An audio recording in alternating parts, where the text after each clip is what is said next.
Hablamos de ventilación mecánica, de hemodinamia.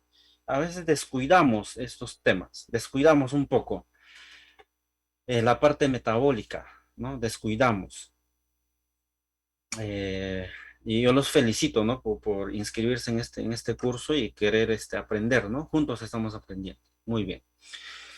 Entonces, electrolitos.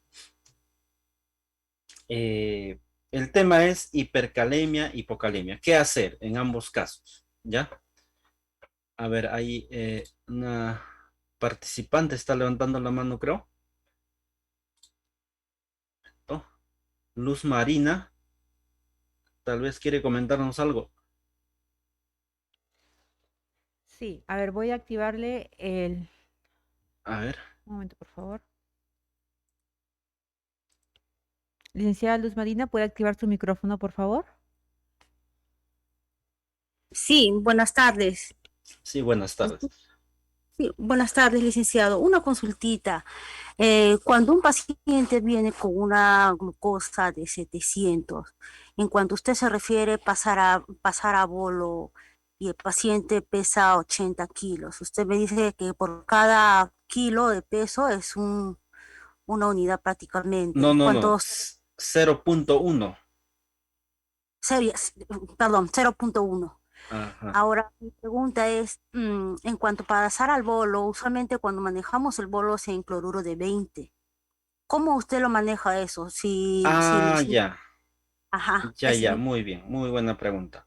pesa 80 kilos y tiene 700 de glucosa, de Ya, vamos glicemia. a suponer, ya, paciente con cetoacidosis diabética 80 kilos, ya, glucosa 700. Entonces amerita su bolo, ¿no? Amerita el bolo. Entonces, ¿cómo se prepara? En la jeringa de 1 mililitro, porque la tuberculina casi no tenemos, la de 1 mililitro, cargas en 0. De 0.1, aquí tengo una jeringa. Aquí tengo una jeringa. ¿Sí? Porque eso te puede llevar a confusiones, ¿ya? Y hay que tener bastante cuidado en administrar. Mejor aclaramos ese tema y es importante. ¿Ya? Aquí tengo una jeringa, ¿ya? Entonces miren esta jeringa, se ve la jeringa, ¿no? Ujú. Ya, muy bien. La presentación de la insulina R es 100 unidades en 1 mililitro, 100 unidades, ya. Entonces, si en 1 mililitro hay 100 unidades, a ver, espérense un rato. Aquí está, ya. Ya, en 1 mililitro hay 100 unidades, o sea, es esto, ¿no? Aquí. Esta es la jeringa de 1 mililitro. O sea, si tú cargas todo, si cargas todo, vas a tener 100 unidades. 100 unidades internacionales, ¿no? Si cargas todo, es igual a 1 mililitro. Ya. Entonces nos dice administrar 8 unidades. Entonces miren acá, en esta jeringa cada uno sería 0.1, 0.2, 0.3, 0.4, 0.5, 0.6, 0.7, 0.8, 0.9, 100, ¿no? 0. O 10, ¿no? 10. Entonces, si tú cargas en 10, vas a tener 10 unidades acá. O sea, en 0.1 es igual a 10 unidades internacionales. 0.1. Entendí. Entonces, 8 unidades es menos del 0.1. Y en esta jeringa tuberculina se divide incluso en 10, ¿no? Cada 0.1 se divide en 10. Entonces, sería en el número 0.08, o sea, en 0.08 mililitros. Es 8 unidades, 8 unidades internacionales. O sea, es poquísimo, endovenoso. Entonces tú cargas ahí estos 0.8, 0.08 y el resto cargas con cloruro de sodio, el resto. Y con Mm, esta misma jeringa administras, si es por catéter venoso central, en el lumen y luego pasas con un clorurito de 10 mililitros, puedes pasar 10 mililitros solamente para lavar, ¿no? Para lavar, para que ingrese toda la insulina. Tienes que trabajar con estas ah, ya. jeringa de uno. Se O tiene que sea, trabajar con esta lo jeringa. restado. ¿Cómo dice? O sea, prácticamente lo restante ya pasarlo por la infusión cuando el médico lo prescribe. Claro, o sea, ahorita solamente 0.08. O sea, vamos a, mira acá, a ver, no sé si se ve la imagen aquí. En bolo es mínimo, ojo, es mínimo. Oh, aquí está, ya. En bolo es mínimo, ya. Ya. Entonces, mire, yo voy a cargar aquí. Esto de acá, esta rayita que se ve acá, 0.05 es. Entonces, 8 sería hasta acá, menos de 10, ahí voy a cargar. Es poquísimo, es poquísimo. O sea, del 0.5 cuentas 3 rayitas. 1, 2, 3, ahí es 0.08. Sí, licenciado, 0.08. Ahí. con 20, usualmente pasamos con 20. Paso, pues, se refiere cuando me dice vos lo paso directamente y el restante ya es por infusión. A eso se refiere, a eso me refería. Ay, ay, ay, ay. No, jeringa de 20 no utilizas, porque en jeringa de 20 no se puede poner la insulina R. ¿Y cuánto lo paso entonces, cuando usted lo refiere a bolo? Aquí como le estoy indicando, jeringa de 20 no se utiliza, se utiliza jeringa este es de 1 mililitro por si acaso, este es de 1 mililitro, la jeringa, ¿ya? Esta es la Ya. tuberculina, pues, jeringa de 1. No es de 20, por favor, No, no se confundan, ¿ya? No es de 20, es de 1 mililitro, jeringa de 1 mililitro. sí, En usualmente esta licenciado. jeringa de 1, jeringa de 1, cargas lo mínimo, es 0.08, o sea, de 0.1 menos que 8 unidades. 0.1. Ese es 8 unidades. Ujú. 0.08 es igual a 8 unidades. ¿Ya? Mi, mi pregunta es, Ahora, cuando usted se pone en mención pasar a bolo, ¿a eso se refiere con ese tipo de este es porque bolo, usualmente este lo... es bolo, este es en bolo. Ya, mire, has cargado ahí esa insulina, el resto vas a llenarlo con cloruro de Ah, sodio. ya. Aquí, cloruro de sodio. O sea, Ah, solamente 1 mililitro. Ojo, 1 mililitro. Nada más. enten- O sea, no ujú, vas a cargar todo de insulina, solamente lo que está de verde. Ya, lo que está de entiendo. verde cargas y el resto con cloruro de sodio y ahí sí. Porque si tú cargas todo con insulina, ¿cuántas unidades vas a tener? 100 unidades. Mira, Ujú, si tú sí. cargas el mililitro, vas a tener 100 unidades, así como dice acá, 100 unidades. Y cargar 100 unidades, imagínate qué lo vas a producir en el paciente. No, no, que mi duda era, licenciado, usualmente Ay, ay, acá en ay. los No, cuando no, no, dicen, digo en general nomás, pues. ¿Saben qué? En este tema de la insulinoterapia hay confusiones. O sea, no lo digo por usted, sino que, por ejemplo, una vez les cuento, ya, una experiencia. Yo cuando era estudiante,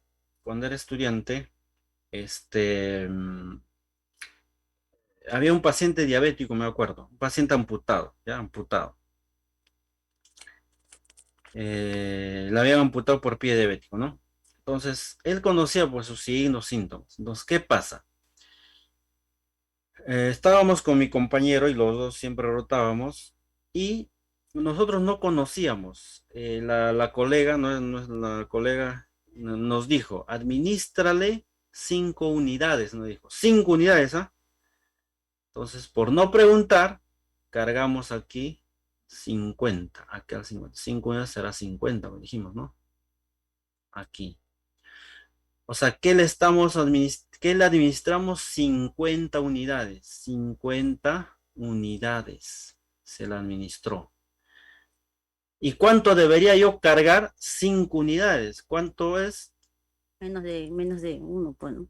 Menos de 0.1 aquí, mira, donde voy a pintar, ahí, ahí, nada más. Ahí, en ese punto se carga. O sea, eso es debemos administrar. ¿Qué pasó con el paciente? Con el paciente conocía sus síntomas, dijo, me siento mareado, dame algo, y tenía caramelos y naranja en su bolsita. Se comió y diaforético, subcutáneo, no era endovenoso, subcutáneo. Felizmente pasó, felizmente, ¿no? Yo les cuento porque hay que tener bastante cuidado con la insulina, ¿ya? Cuando es en bolo es mínimo, mínimo, mínimo. Aquí ya tienes 10 unidades, aquí tienes 20 unidades, 30 unidades y 30 en bolo no se administra jamás, ¿no? De acuerdo al peso. Máximo 10, un paciente pesará 100 kilos, ¿no? Lo máximo 100, 120, en promedio general 100 kilos. Entonces, si pesa 100 kilos, entonces vamos a pintar nuevamente. Voy a cargar insulina aquí. 100 kilos, 10 unidades. Mira, 100 kilos. Es un paciente obeso.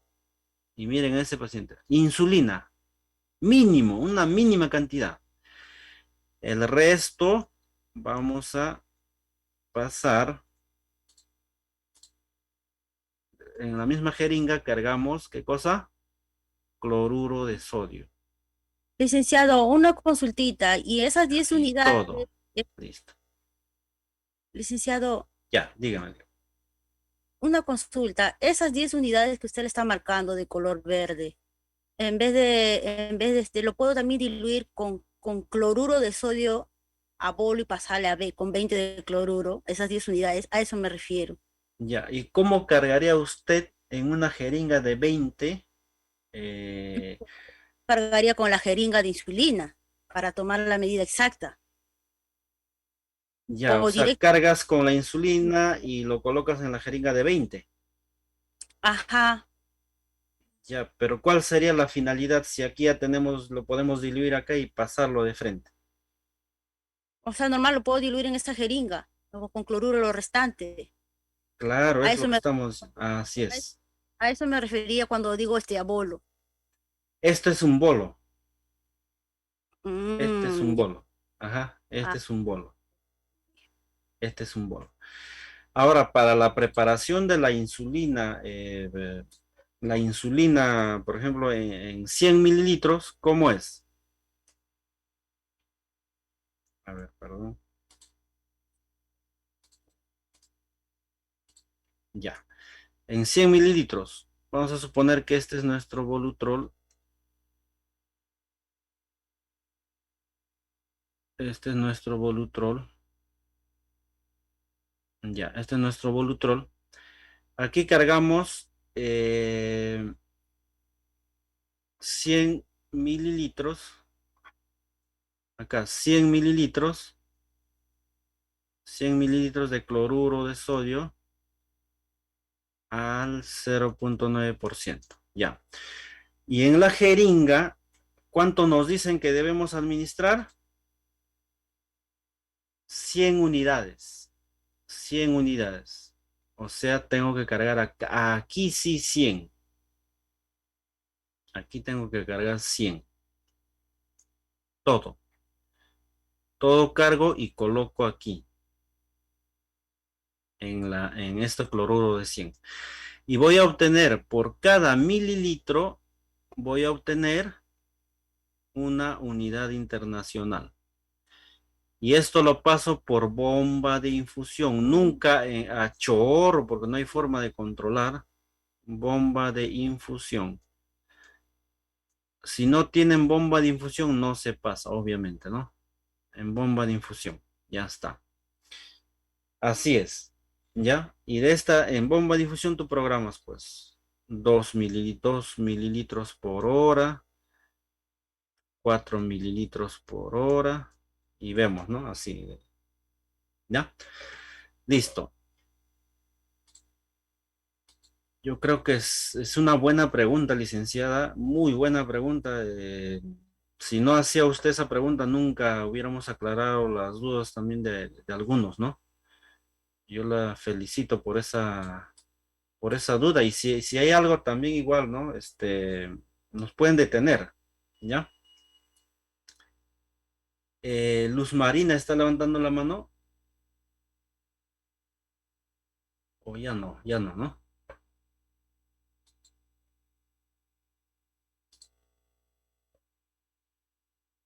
A ver, acá hay una pregunta, dice, la presentación de Volutrol es de 100 mililitros, de todo modo baño la línea. Sí, siempre se tiene que bañar, siempre se tiene que bañar, o sea, bañar o sea, con insulina, ¿no? Cargas y no se permeabiliza, sino siempre se baña, ¿ya? Y dice aquí, Ángela Flores nos dice, si tengo un paciente que habitualmente usa NPH y lo encuentro con una glicemia alta en ayunas, ¿le aplico solo la NPH o NPH más insulina R? Ya. Estás en ayunas, ¿no? Estás en ayunas, usa un paciente que usualmente diabético, ¿no? Utiliza NPH y le encuentras con una glicemia alta en ayunas. ¿Le aplico solo la NPH o NPH más insulina? Vamos a poner en el contexto de la UCI, ¿ya? En la UCI. A veces hay pacientes que, obviamente en la UCI es paciente crítico, ¿no? Paciente crítico, y que están con hiperglicemia, e incluso están en NPO, por un problema intestinal, ¿no? NPO. Si este paciente está en NPO, no recibe dieta, tampoco se le está infundiendo, por ejemplo, dextrosa por alguna razón, ¿no? Vamos al extremo, ¿ya? Está en NPO sin dextrosa. Y este paciente es diabético y recibía NPH y ahorita está con hiperglicemia. En este paciente tenemos que hacerle más controles de glucosa. No nos aventuremos porque está en ayunas. ¿Ah? Ojo, está en ayunas. Un control, por ejemplo, ahora 240 y otro control a las 4 horas o 6 horas puede ser, a las 6 horas otro control, ¿no? Si tú quieres menos espaciado a las 4 horas para tener, ¿no? Y otro a las 4 horas. Si mantiene esa hiperglicemia, ¿no? Entonces tú ya estás identificando que este paciente está con una hiperglicemia sostenida, no está recibiendo dieta, tampoco está recibiendo dextrosa. Entonces, lo usual es administrarle lo que se le está indicando, que es la NPH, que es insulina basal, la NPH, ¿no? Entonces, ya identificado esas hiperglicemias, inician con la NPH, pero tienen que solucionar el problema. Si va a continuar con NPO, le van a iniciar dextrosa, ¿no? Le van a iniciar dextrosa. NPO puede continuar, por ejemplo, en el caso de una cirugía intestinal que no puede recibir nutriente o nutrición parenteral, ¿no? Se le puede iniciar también. Incluso en estos pacientes con nutrición parenteral debemos controlar la glicemia porque lo que se le está administrando es dextrosa al 50% en la mayoría de los casos. Y si tiene este antecedente de hiperglicemia, le disminuyen al 10% o al 5%, dependiendo de los controles de glicemia. Por eso es un control estricto de la glucosa, ¿no? En NPO no se aventuren en administrar, sino más controles, ¿no? Más controles. Y eso te va a determinar pues, cuál es el comportamiento de la hiperglicemia y el estado del paciente, porque está en NPO, se le puede iniciar dextrosa, etc. O sea, es más amplio el cuadro, ¿ya? Muy bien. Ok. Ah, ya, insulina R menos todavía, ¿no? Insulina R menos todavía se puede administrar. Ya, muy bien. Vamos. Entonces, el siguiente tema es hipercalemia e hipocalemia, ¿no? Entonces, los electrolitos que nosotros encontramos en el cuerpo, perdón, en la sangre, naturalmente encontramos esto, ¿no? Sodio, 135 a 145. Potasio, de 3,5 a 5, ¿no? Entre otros. Entonces, hoy día vamos a hablar del potasio. Los electrolitos son eh, átomos o moléculas, en algunos casos, que tienen carga positiva o carga negativa, ¿no? Tienen carga positiva o tienen carga negativa los electrolitos. Entonces, los electrolitos están tanto en el medio intracelular como en el medio extracelular, específicamente en los vasos sanguíneos. Intracelular es el espacio dentro de la célula. El intravascular, ¿no? Corresponde al espacio extracelular, pero estamos hablando del líquido intravascular y el líquido intersticial. El que baña es el líquido que baña las células, ¿no? Son los espacios. A nosotros nos interesa hablar de este espacio intracelular y el intravascular, porque ahí ocurren, mejor dicho, ahí están las concentraciones adecuadas de electrolitos, ¿ya? Por ejemplo, en el medio intravascular, en el vaso sanguíneo, cuando tú tomas una muestra de sangre, ¿no? Vas a tomar muestra del líquido intravascular. Los electrolitos que tienen carga positiva se llaman cationes, ¿ya? Con carga positiva, cationes. El sodio, por ejemplo, el valor medio es 140, ¿no? Sodio. O sea, hay más sodio en la sangre que potasio, por ejemplo. Potasio tenemos 4 en promedio, calcio 5, magnesio 3, en promedio, ¿no? En promedio. Y tienen carga positiva, son cationes. Los aniones, los aniones son el bicarbonato, el cloro, y cloro hay más, ¿no? Cloro hay 108, fosfatos, sulfatos, ¿no? 2, 1, algunas proteínas 16. Entonces, si yo les pregunto, ¿cuál es el electrolito, el catión más que mayor cantidad hay en la sangre? Es el sodio, 142. Y el anión que hay en más cantidad es el cloro, 108. Pero hablemos del medio intracelular. En el intracelular, el catión que en más cantidad encontramos es el potasio. Mire, potasio 140, parecido al sodio, ¿no? En cantidad. Y en el intravascular el potasio era 4, o es 4. O sea, esa relación, fíjense. El potasio en el intracelular es 140 y en el intravascular es 4.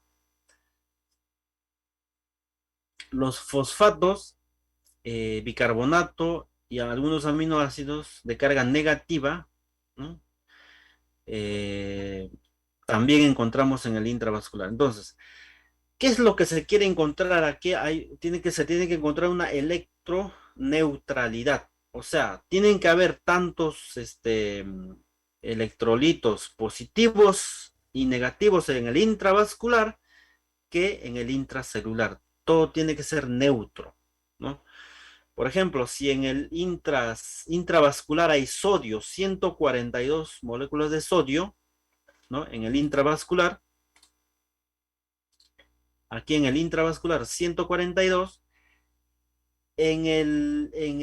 dentro de la célula solamente hay 10, pero se compensa con el potasio que hay 140 y el potasio intravascular es 4, ¿no? Se compensa. Entonces tenemos que tener esa diferencia. Entonces nosotros tomamos sangre ¿de dónde? Del intravascular, de la célula no podemos medir. Entonces lo que podemos medir es solamente de la sangre, ¿no? El intravascular. Entonces hablemos de los trastornos del potasio. El potasio, ese mínimo potasio que hay en la sangre, que es 4 miliequivalentes, ¿no? 4, va a determinar, va a ser importante entre la vida y la muerte de una persona. El potasio está en relación con el corazón, ¿ya? El potasio está en relación con el corazón.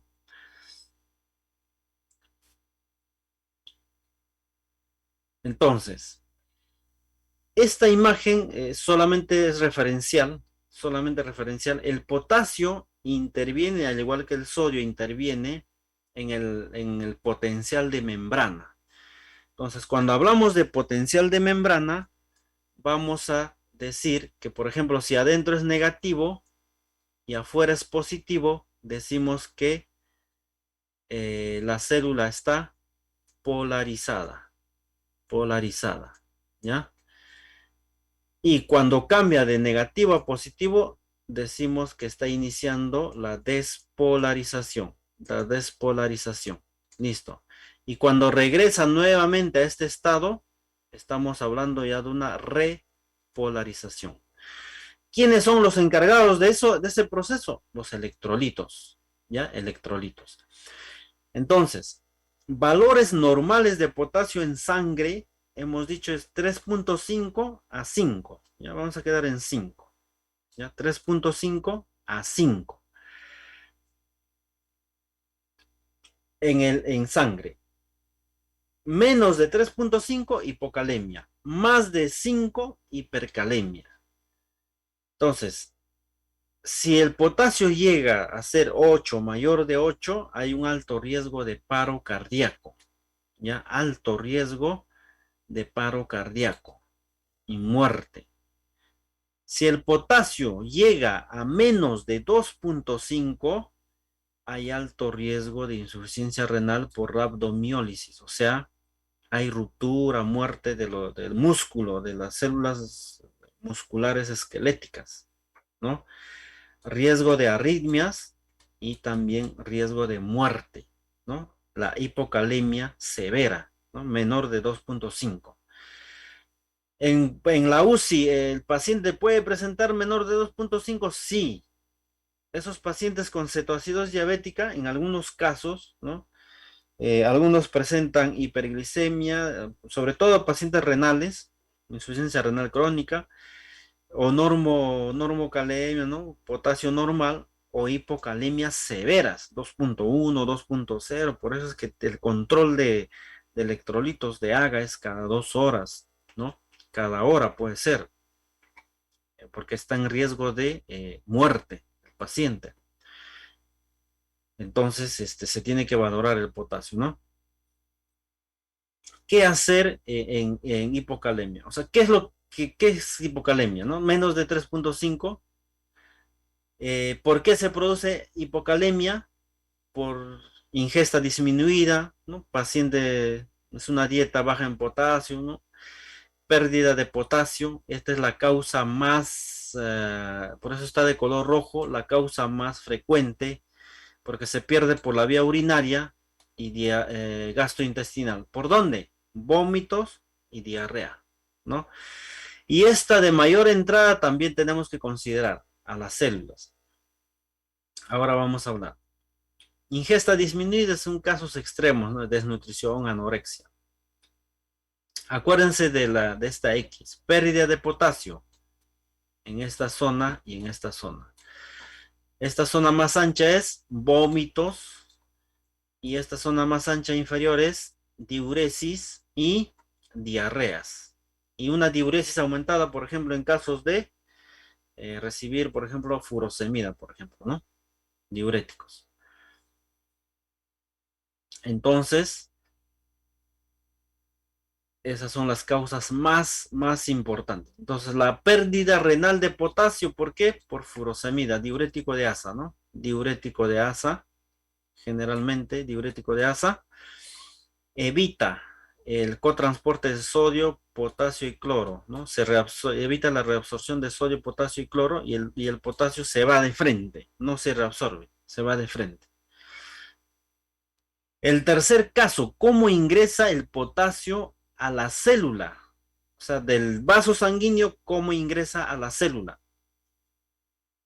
Gracias a esta bomba de sodio, potasio, ATPasa. O sea, el potasio puede ingresar a la célula gracias a esta bomba de sodio, potasio, ATPasa. Entonces, fíjense, nosotros hemos dicho que en el vaso sanguíneo, que es el extracelular aquí, en el vaso sanguíneo, tenemos menos moléculas de potasio, ¿no? 4, ¿no? Y aquí 140 en el intracelular, dentro de la célula. Y tenemos más sodio en en el intravascular y menos sodio en la célula. Esta electroneutralidad se llama polarizado, negativo adentro y positivo afuera. Esto sucede en la placa motora, ¿no? Entonces, normalmente cuando se despolariza, el potasio sale e ingresa el sodio.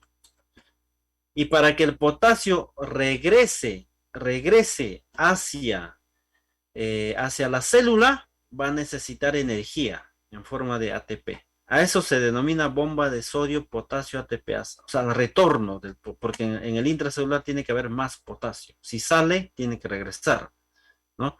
Y el sodio que ha entrado tiene que salir. Este proceso de la bomba sodio-potasio ATPasa está promovido ¿por quién?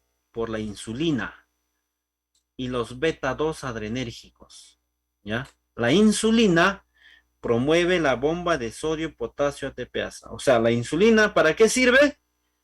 Se une a su receptor, abre el transportador GLUT4, ingresa ¿qué? Glucosa. Y de paso, eh, ingresa el potasio. Ingresa potasio, sale sodio. Beta 2 adrenérgicos, por ejemplo, el salbutamol, el fenoterol. ¿Por qué te dicen, a ver, está con hipercalemia mi paciente, nebulízalo con salbutamol o con fenoterol? ¿Por qué? Porque el salbutamol, por ejemplo, es una adrenalina sintética que su receptor es el beta 2 adrenérgico. Entonces, si el salbutamol se une a este receptor beta 2 adrenérgico, promueve la bomba de sodio, potasio, ATPasa, ingresa el potasio del vaso sanguíneo hacia la célula. O sea, estás disminuyendo ¿qué? Disminuyes los niveles de potasio en sangre. Estás disminuyendo los niveles de potasio en sangre, ¿ya? Por eso la insulina y los beta 2 adrenérgicos disminuyen. ¿Qué problemas puede haber en el electrocardiograma? Por ejemplo, si es de 3.5 a 3, no hay cambios en el EKG. Si hay una hipocalemia moderada, la onda T, comienza el aplanamiento de la onda T. La onda T es esta, se aplana. Si hay hipocalemia severa, menos de 2.5, hay disminución de presión del segmento ST. ¿Ya? Miren la onda T, bien deprimida, ¿no? Este es depresión del segmento ST y aplanamiento de la onda T en el EKG en hipocalemia severa. Cuando decimos leve, de 3 a 3.5, moderada de 2.5 a 2.9, grave menor de 2.5. Grave menor de 2.5. Tratamiento.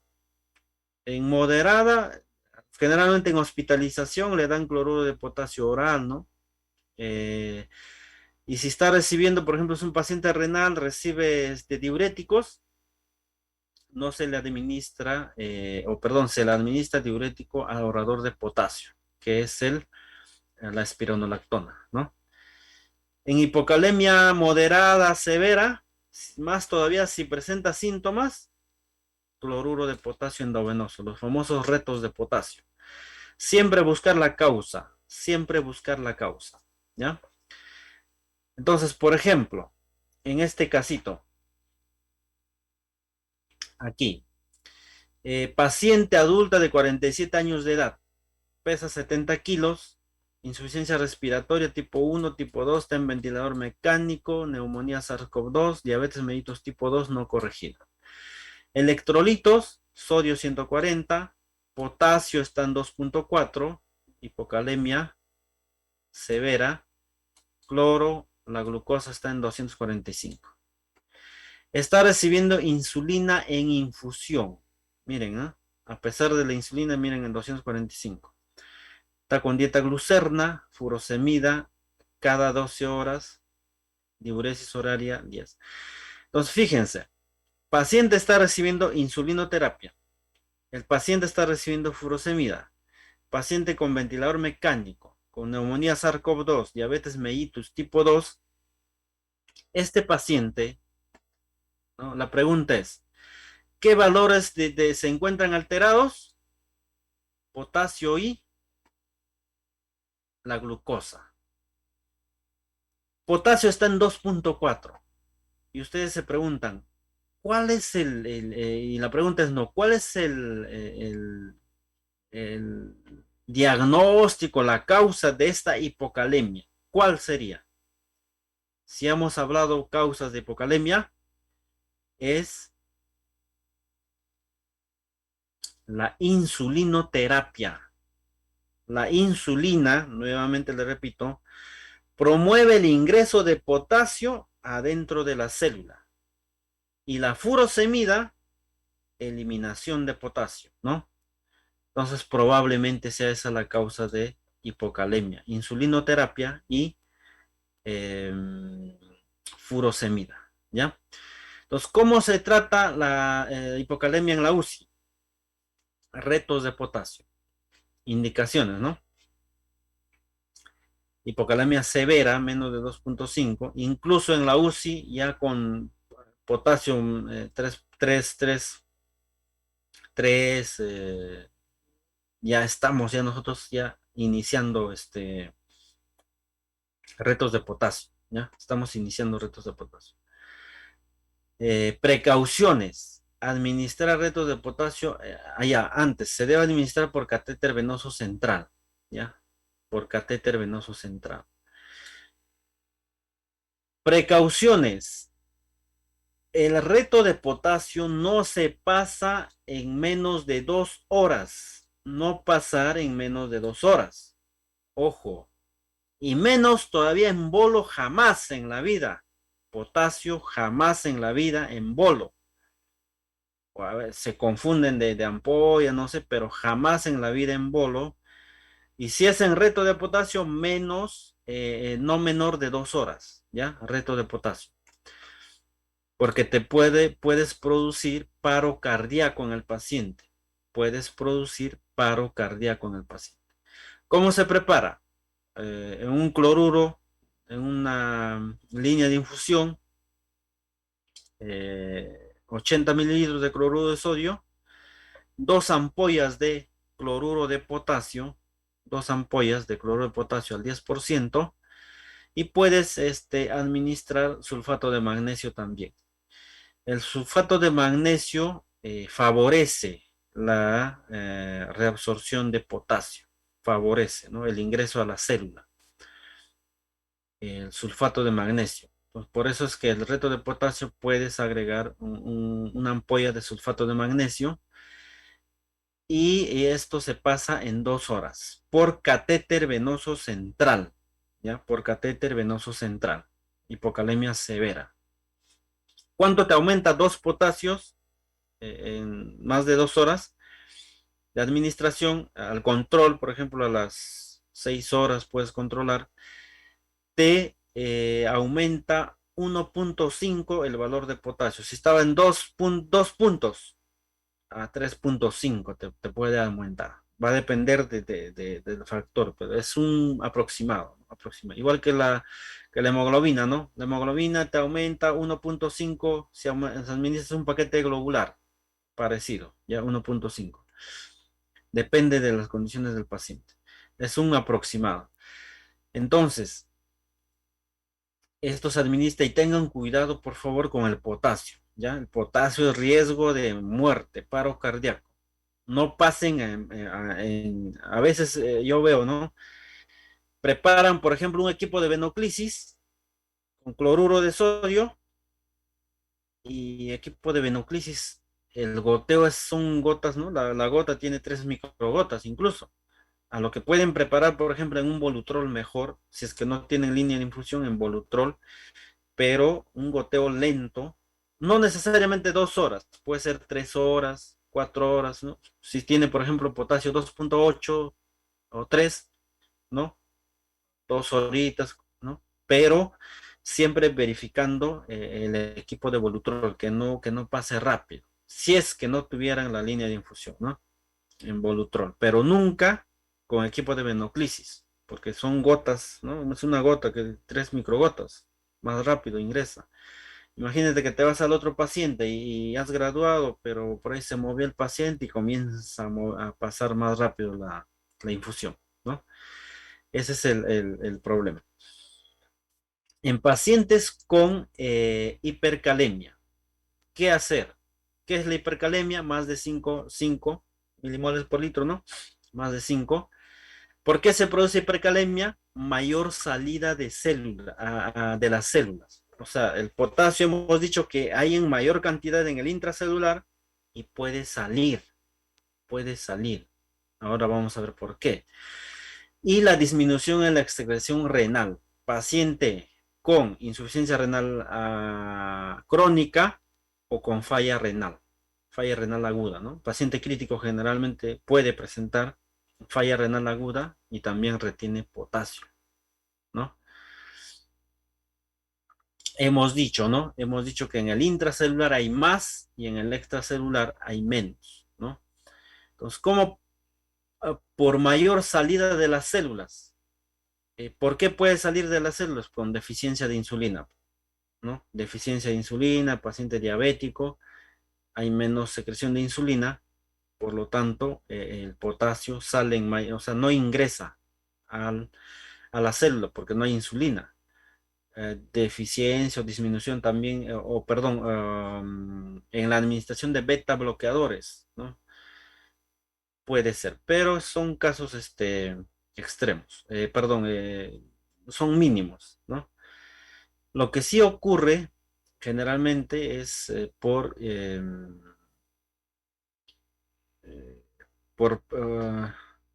complicaciones o efectos adversos, lo podríamos llamar por inadvertidos, ¿no?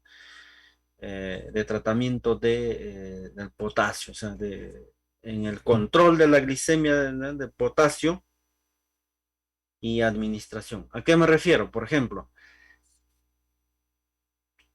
el paciente tiene insuficiencia, falla renal aguda y no se han dado cuenta tal vez, ¿no? Y han preparado una infusión de dextrosa con potasio, ¿no? Y está pasando, puede ser, ¿no? Entonces, la hipercalemia se clasifica en leve de 5 a 6, moderada de 6 a 7 y severa mayor a 7. ¿Cuál es el que demanda más riesgo? De 7, pero la moderada se puede pasar a severa, ¿no? Y la gravedad está determinada por la presencia de alteraciones en el EKG, ¿no? Puede producir arritmias, fibrilación ventricular. Entonces, ¿cómo nos damos cuenta? Hipercalemia, ¿no? A partir de mayor a 6, 6,5, 7, ya estamos tomando un EKG. ¿Y cómo sabemos en el EKG que hay hipercalemia? Una onda T picuda, ¿no? Hipercalemia, ¿no? En la sangre, ya sabes que está en 7 y EKG, T picuda. Y esta es la evaluación, ¿no? Con un potasio de 5, hay una T picuda, en 6 aumenta. En 7 ya el complejo QRS, hay ensanchamiento del complejo QRS. Miren el complejo QRS cuando estaba en 5 estrecho, pero acá ya se va ensanchando. Y esto puede terminar en taquicardia ventricular y fibrilación ventricular, ¿ya? Paro cardíaco, ¿no? Aquí tenemos un ejemplito con la onda T picuda. ¿Cómo es el tratamiento? Urgencia, ¿no? Los mayores de 6,5, incluso antes, estamos tratándolo ya. 4 pilares. Uno es estabilización de la membrana. En hipercalemia severa, se administra gluconato de calcio, ¿ya? Para estabilizar la membrana, para evitar las arritmias. El calcio, por si acaso, no produce movimiento intracelular de potasio, o sea, no agarra el potasio, lo introduce de la célula para bajar el nivel de potasio en sangre.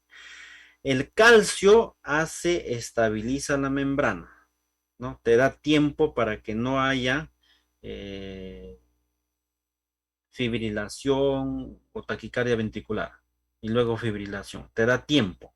Por eso se administra cada 4 horas, cada 6 horas. Te da tiempo hasta que las otras medidas actúan, sobre todo en hipercalemia severa. Gluconato de calcio se prepara una ampollita de 10 mililitros, ¿no? Eh, con cloruro de sodio. ¿En cuánto tiempo lo puedes pasar? En 15 minutos o 20 minutos. Se puede pasar el gluconato de calcio. 15 minutos, 20 minutos. Solución polarizante. Si nosotros sabemos que el potasio, hay mayor, o sea, el potasio que era 4 y subió solamente a 7, imagínense esos 3 puntos en el intravascular, podemos trabajar con el efecto de la insulina. Hemos dicho que la insulina introduce el potasio al interior, eso es lo que hemos dicho. La insulina introduce el potasio al interior de la célula, o sea, disminuye los niveles de potasio en sangre. Entonces, ¿podemos utilizar insulina? Sí, pero si yo utilizo insulina, me va a producir hipoglicemia. Entonces, tengo que utilizar dextrosa. Entonces, hay una estrategia, ¿no? Promover la bomba de sodio, potasio, ATPasa con esta solución polarizante. ¿Cómo se prepara? De la insulina R, ¿no? De la insulina R, que la presentación es 1 mililitro en 100, vas a tomar 10 unidades, o sea, 0.1 mililitro, ¿no? En el 0.1, 10 unidades de insulina R. Esa cantidad, miren, es mínima, no es 100 unidades, 10 unidades.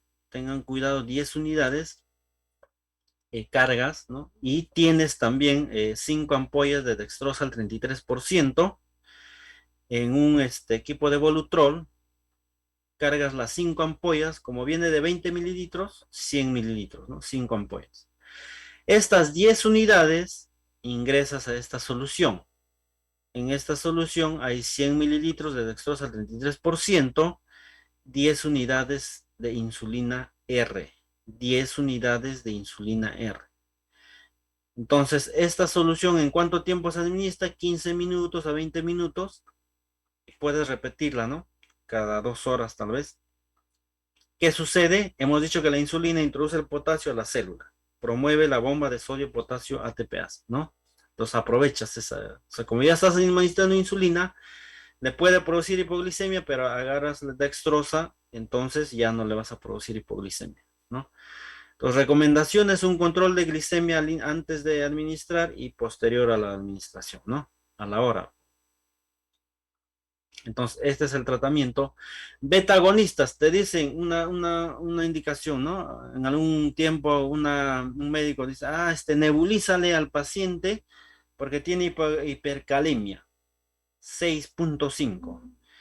Y la colega estaba nebulizando al paciente con fluimucil. El hecho de nebulizar no te mejora la hipercalemia, sino que tienes que nebulizar ¿con qué? Con un beta 2 agonista. ¿Con qué? Fenoterol o salbutamol. Los inhaladores también, ¿no? Si es un paciente asmático, mejor todavía, ¿no? O si no, la nebulización o el PAF, ¿no? El inhalador también puede actuar. Eso ya en casos de hipercalemia severa. Te da tiempo o te ayuda a mejorar esa hipocalemia. O sea, no queremos que el paciente se muera por hipercalemia. Entonces, todas las medidas, gluconato de calcio, la solución polarizante, nebulización con beta 2 agonistas, y ya finalmente cuando Cuando es refractario, hemodiálisis. Cuando ya no puedes, ¿no? Hemodiálisis, ¿no? Muy bien, licenciados. Entonces, si es que hay alguna pregunta con respecto a este tema.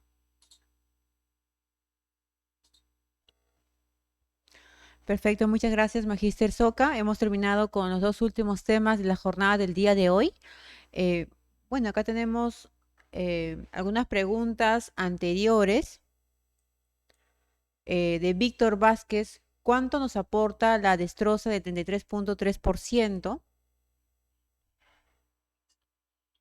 ¿Cuánto nos aporta? Sí, la destroza. La dextrosa, miren, cuando decimos al 33%, cuando decimos 33%, estamos diciendo 33.3 gramos, ¿no? En 100 mililitros, en 100 mililitros, ¿ya? Cuando decimos 33.3, estamos diciendo que hay 33.3 gramos en 100 mililitros, ese porcentaje. Por ejemplo, el Propofol dice, ¿no? Propofol al 1%, al 1% es 1 gramo en 100 mililitros, ¿ya? 1 gramo en 100 mililitros.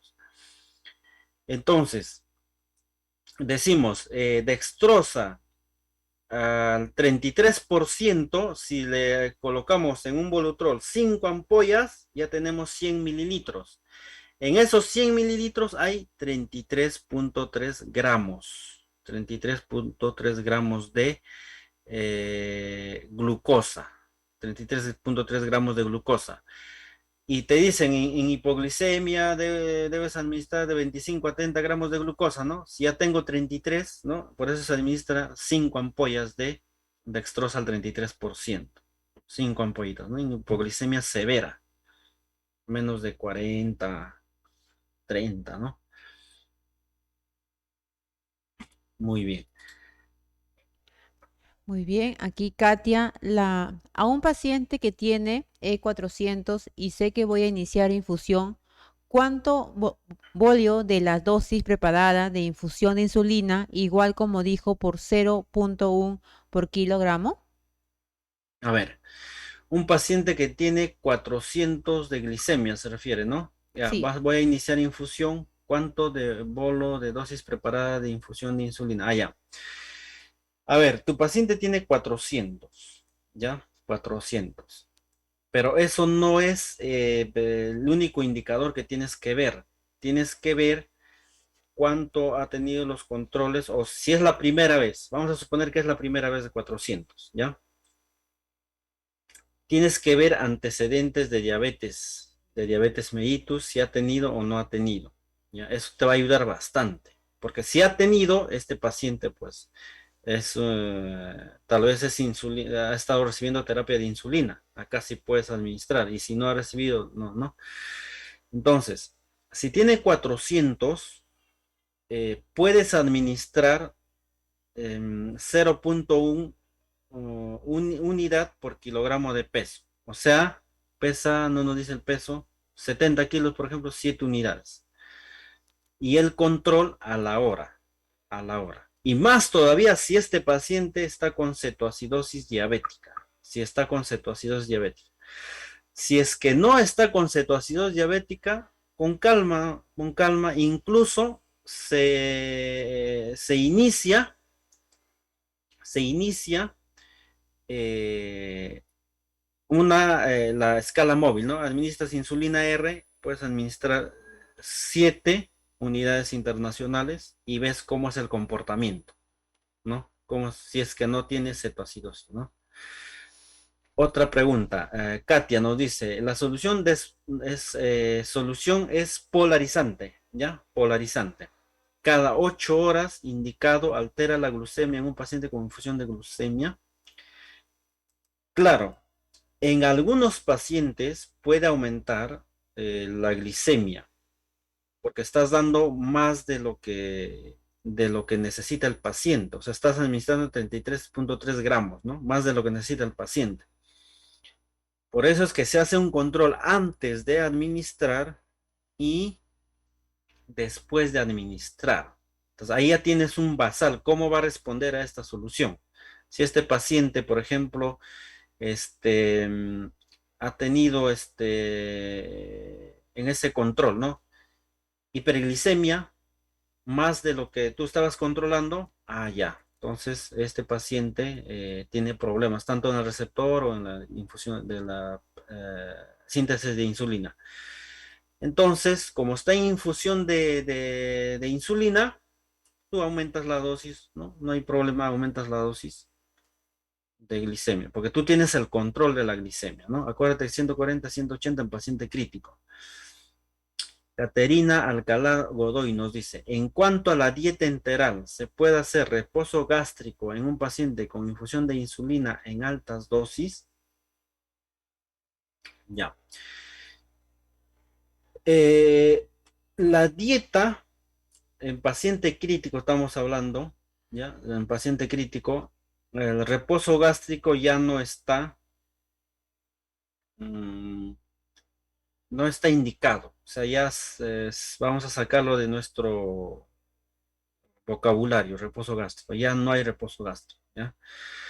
Hay un dicho que dice, ¿no? Paciente que no come, no se recupera. O sea, paciente crítico que no come, no se recupera.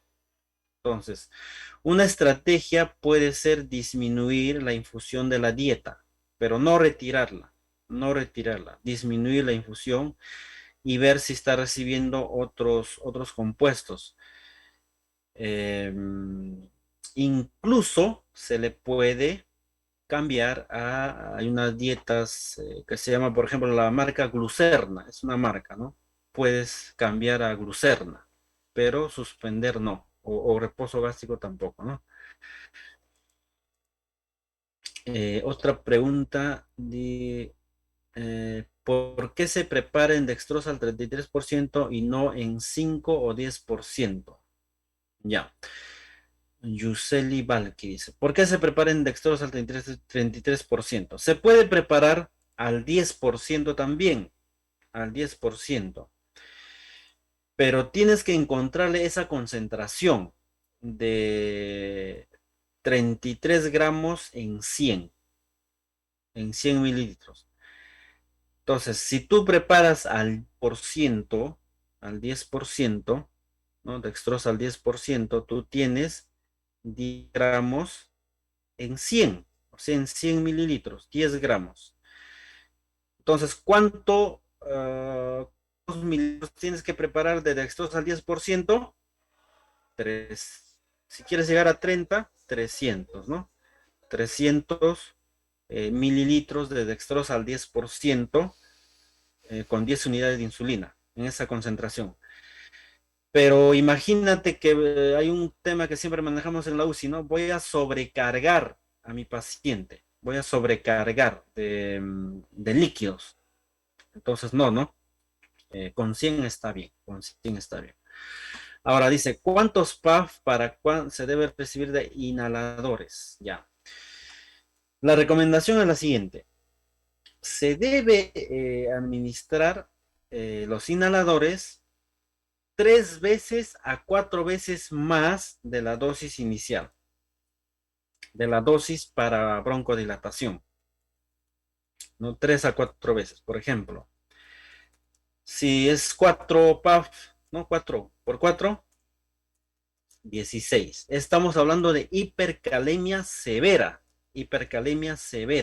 o 4 por 3, 12. 12, vamos a probar con 12 PAF. En el cual el paciente está en riesgo su vida, porque si imagínense que tiene una T picura o ensachamiento del complejo QRS y potasio de 8, ¿qué vas a hacer? Tienes que hacer todo lo que está en tus manos, hemos dicho. Gluconato de calcio, solución polarizante, este, los inhaladores. Y si no, ya diálisis, ¿no? Diálisis. ¿No? Son medidas extremas, rápidas, ¿no? ¿Cada cuánto tiempo? Inicialmente puede ser cada 30 minutos los inhaladores, a 4 a 6 veces. Ahora El preparado, por ejemplo, la solución polarizante, puede ser cada 2 horas, dependiendo de la hipocalemia, ¿no? A veces con hipocalemia de 6.5 estamos iniciando, sí, entonces le hacemos a las 4 horas, el siguiente, ¿no? El siguiente. O a veces algunos médicos indican, ¿no? Dos, uno y luego el otro a las 2 horas y después un control de potasio. Entonces depende también del control de potasio, ¿no? Depende del control de potasio. Muy bien. Perfecto. Muchas gracias, Yuseli, por tu consulta. Maribel ha levantado la manito. Vamos a dar la autorización. Buenas tardes, licenciada Maribel. ¿Desea hacer su consulta? Sí, buenas tardes con todos. Primero para felicitar al colega, al ponente, muy brillante su exposición. Muchísimas gracias. Prefiero hacer mi pregunta o estoy confundida. En un caso de una paciente con un problema de oliguria y con un hipocalemia, un cuadro de hipocalemia, ¿podemos realizar reto de potasio considerando el posible daño renal? ¿O vamos a retrasar y primero corregimos? Me gustaría, por favor, que me aclare esa duda. Gracias. Muy bien, licenciada. Buena pregunta. Entonces, hay un caso, ¿no? Y justo ayer he tenido este casito. Paciente tenía falla renal aguda, falla renal, ¿ya? Falla renal aguda. Crónica, ¿ya? Paciente crónico. Se dializa, ¿ya? Interdiario. El paciente crónico se dializa interdiario. Entonces, en este pacientito, vamos a ver en este caso que se dializa, ¿ya? Se dializa. Nos dice hipocalemia. Entonces, vamos a ver de qué grado de hipocalemia tenemos. Hipocalemia leve, moderada o severa. Eso va a depender nuestro tratamiento. ¿En qué casos podemos pasar un potasio en este paciente cuando es hipocalemia severa? ¿Ya? En hipocalemia severa, por ejemplo, el potasio está en 2 y hemos dicho que 2.5 es riesgo de falla renal, pero ya está con falla renal, más bien de alteración del EKG, disminución de la onda T y arritmias y muerte, ¿no? Menos de 2.5. Si tu paciente está, por ejemplo, de 2 en 2, ahí sí amerita un reto de potasio, un simple, no 2 potasios, sino puede ser uno con un control, de viendo, por ejemplo, allá, mira, un potasio, 2 potasios me aumentan 1.5 en un paciente normal que está orinando normal. En este paciente me aumentará al doble o al triple, no sabemos, pero está con hipocalemia severa. Entonces vamos a administrar un potasio, ¿no? Y control posterior, ¿no? A las 2 horas puede ser. Pero también tenemos el antecedente de que tiene falla renal, ¿no? Falla renal. Entonces significa que no va a perder potasio. Entonces, si yo le administro potasio, pueda aumentar y lo podemos llevar a la hipercalemia. Pero está con 2.2, entonces sí amerita un reto de potasio simple. Pero si el potasio está, por ejemplo, en 2.8 o 3, no se le pone reto de potasio. Porque este paciente, el potasio se elimina la mayor eliminación de potasio se da por la vía renal, por los riñones, por los riñones. Pero esta falla renal, no, los riñones no funcionan, entonces solito se va a regular. 2.8 no hay riesgo, no es hipocalemia severa, lo que sí podemos hacer es un control, ¿ya? Entonces sí con cuidado en estos tipos de pacientes. Ahora, supongamos que no tenga falla renal, ¿ya? No tiene falla renal, pero tiene oliguria, ¿ya? Entonces la urea, la creatinina, por ejemplo, está en 1.7, o sea, no hay falla renal, pero sí oliguria, y está con hipocalemia. Siempre trabajemos con esos valores de potasio, leve, moderado, severo, donde tenemos que actuar rápidamente menos de 2.5. Si está con oliguria, está en 3, con calma, ¿no? Con calma, ¿no? Podemos, en una infusión, por ejemplo, de cloruro, y para mejorar la diuresis, tal vez, ¿no? Un potasio en esa infusión de cloruro, o en la infusión que está pasando, imagínense, tal vez está pasando dextrosa, tal vez con un potasio, podemos agregarle otro potasio y pasar. Ya el potasio no va a pasar como reto, pero sí va a pasar continuamente, va a pasar continuamente, ¿no? Entonces podría ser una alternativa, pero con el siguiente control, que no llegue menos de 2.5 de hipocalemia, ¿no? Ahora, si no tiene antecedentes renales y lo más importante, identificar la causa.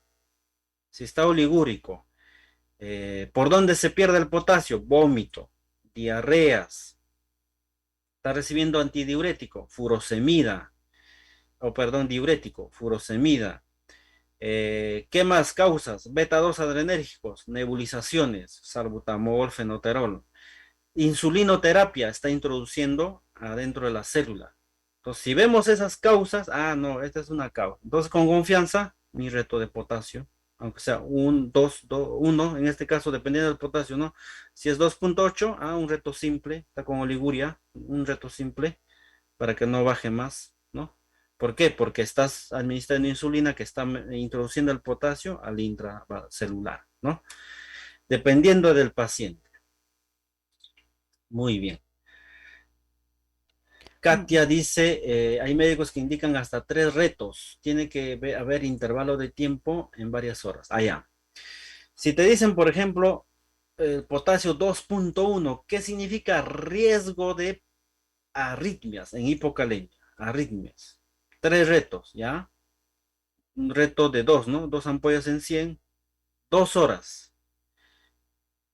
Mínimo en 2 horas se tiene que pasar ese reto, no menor de 2 horas, porque hay riesgos de producirle arritmias y paro cardíaco por una hipercalemia, una pseudo hipercalemia. ¿Por qué? ¿Qué pasa? Mire, si estás con 2.1 y administras, por ejemplo, esos 2 potasios de manera rápida, significa que vas a producir una hipercalemia momentánea. Entonces, esa hipercalemia momentánea va a polarizar la membrana y paro cardíaco, ¿no? Por administración rápida. Entonces, cada 2 horas puede ser, 2 horas. A las 2 horas, a las 2 horas y a las 2 horas. Teniendo en cuenta que es 2 potasios te aumenta 1.5 del valor normal, ¿no? Si es 2.1 más 3, 4.5, hasta cuándo lo quiere llevar. Dependiendo también en cetoacidosis diabética, por ejemplo, tenemos un paciente con 2.0, 2.1, 2.4, retos, así, a cada rato, dependiendo de la patología, dependiendo de la patología. Y qué solución se está administrando. Por eso ya sabemos cómo se pierde potasio y cómo se gana potasio. Tengo que ver la causa y dependiendo de la causa, tomar mis precauciones. ¿Ya? Muy bien. Muy bien, Magíster Soca. Hemos terminado con las consultas, con la última consulta de la licenciada Katia, muchas gracias. Y bueno, habiendo ya concluido estos 4 temas expositivos del día de hoy, muchas gracias, Magíster, por darnos la oportunidad de que nos puedan brindar toda la información relacionada al curso que estamos desarrollando. El Magíster Marcos es parte de la coordinación general de este curso y también del programa de UCI adulto que estamos llevando, y es un honor tenerlo también como ponente de ASIS. Muchas gracias, Magíster Soca. Muchas gracias, muchas gracias, señorita Kelly, y gracias a todos los participantes de este curso.